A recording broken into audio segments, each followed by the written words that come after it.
Hello friends, आज हम discuss करेंगे short term memory and long term memory के बारे में। ओके,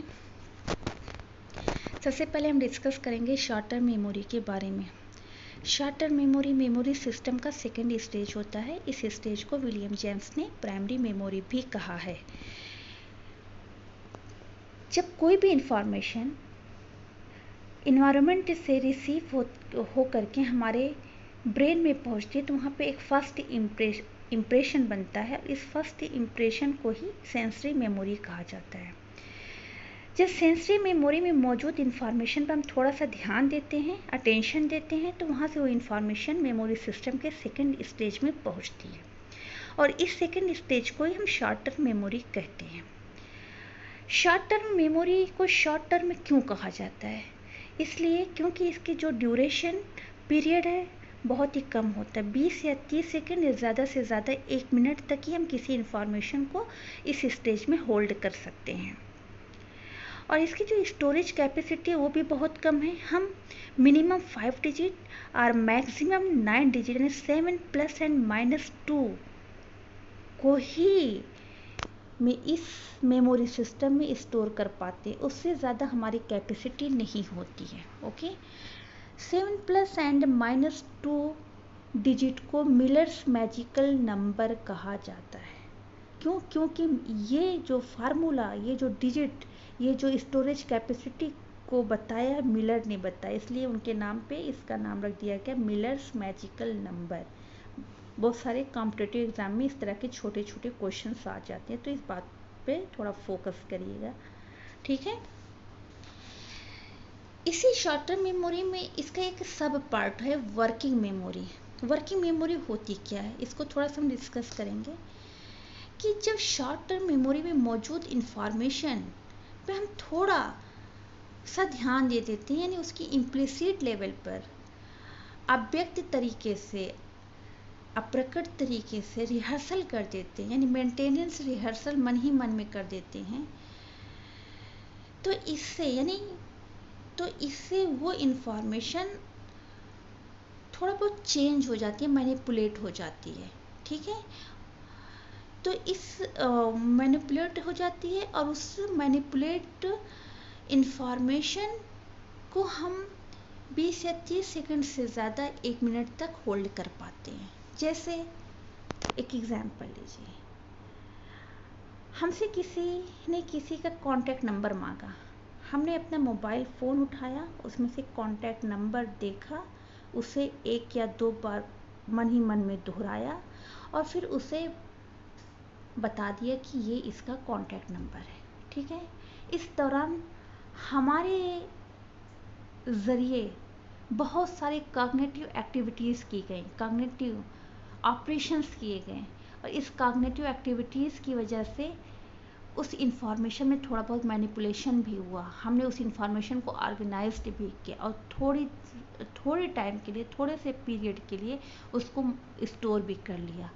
फिर जैसे ही हमारी या सामने वाले पर्सन की रिक्वायरमेंट पूरी हो गई, ज़रूरत पूरी हो गई, हम उस कॉन्टैक्ट नंबर को भूल जाते हैं। तो ये एक बहुत अच्छा एग्जाम्पल है शॉर्ट टर्म मेमोरी के सब पार्ट वर्किंग मेमोरी। ओके, अब ज़रा आगे बढ़िए।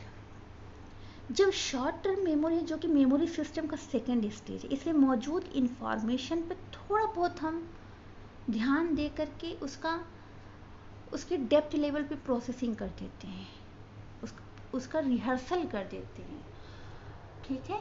तो रिहर्सल करने की वजह से, डेप्थ लेवल पे प्रोसेसिंग करने की वजह से वो इंफॉर्मेशन मेमोरी सिस्टम के थर्ड स्टेज और उसके लास्ट स्टेज में पहुंच जाती है।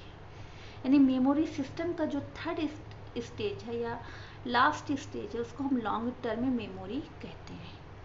लॉन्ग टर्म मेमोरी में इंफॉर्मेशन हमेशा शॉर्ट टर्म मेमोरी से ही होकर आती है। शॉर्ट टर्म मेमोरी में वो इंफॉर्मेशन जो मीनिंगफुल होती है उस पर हम ध्यान देते हैं, उसके डेप्थ लेवल पे प्रोसेसिंग करते हैं और जब डेप्थ लेवल पे प्रोसेसिंग हो जाती है तो वहाँ से फिल्टरिंग करके वो इंफॉर्मेशन कहाँ पहुँच जाती है, मेमोरी सिस्टम के लास्ट स्टेज में पहुँच जाती है, जिसे हम लॉन्ग टर्म मेमोरी कहते हैं। लॉन्ग टर्म मेमोरी क्यों कहते हैं? क्योंकि इसकी स्टोरेज कैपेसिटी लॉन्ग टर्म है, काफ़ी लॉन्ग टाइम तक हम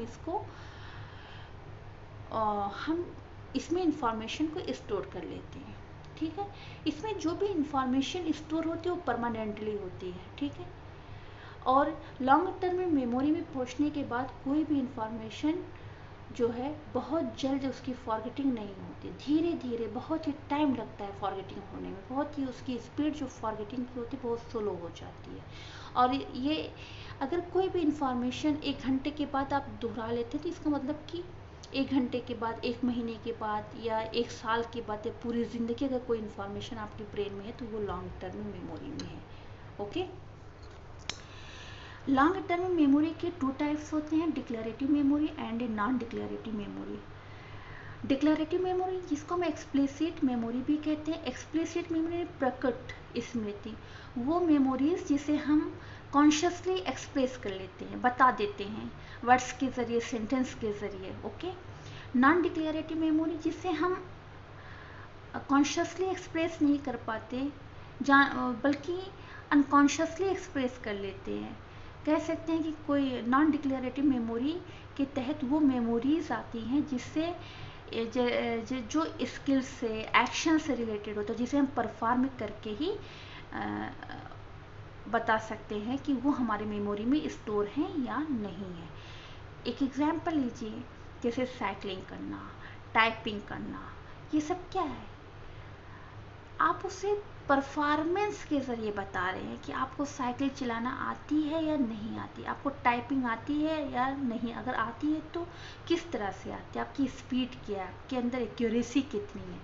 आप उसको वर्बली नहीं बता पाते या रिटन फॉर्म में नहीं बता पाते, आप उसको परफॉर्मेंस के, अपनी स्किल्स को, अपने एक्शन को परफॉर्मेंस के ज़रिए बताते हैं। ओके, परफॉर्म करके, तो इस तरह की टाइप को हम प्रोसीजरल मेमोरी कहते हैं। ओके,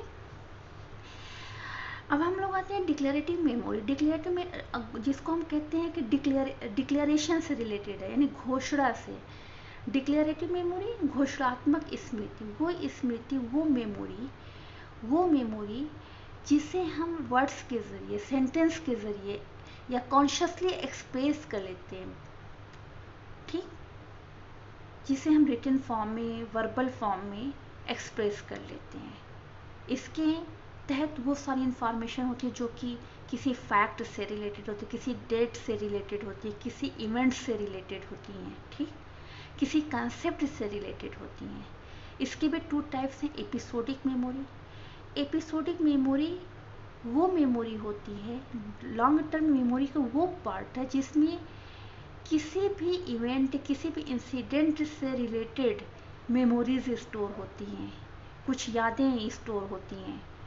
एक एग्जाम्पल, हमारी ज़िंदगी में इस तरह के बहुत सारे मेमोरीज होती हैं जो कि किसी इवेंट से, किसी इंसिडेंट से रिलेटेड होती है, जिसे जब चाहे आप रिकॉल कर लेते हैं, कभी भी रिकॉल कर लेते हैं। एज इट इज़ आपके मन में डेट वाइज, ऑर्डर वाइज बनी रहती हैं।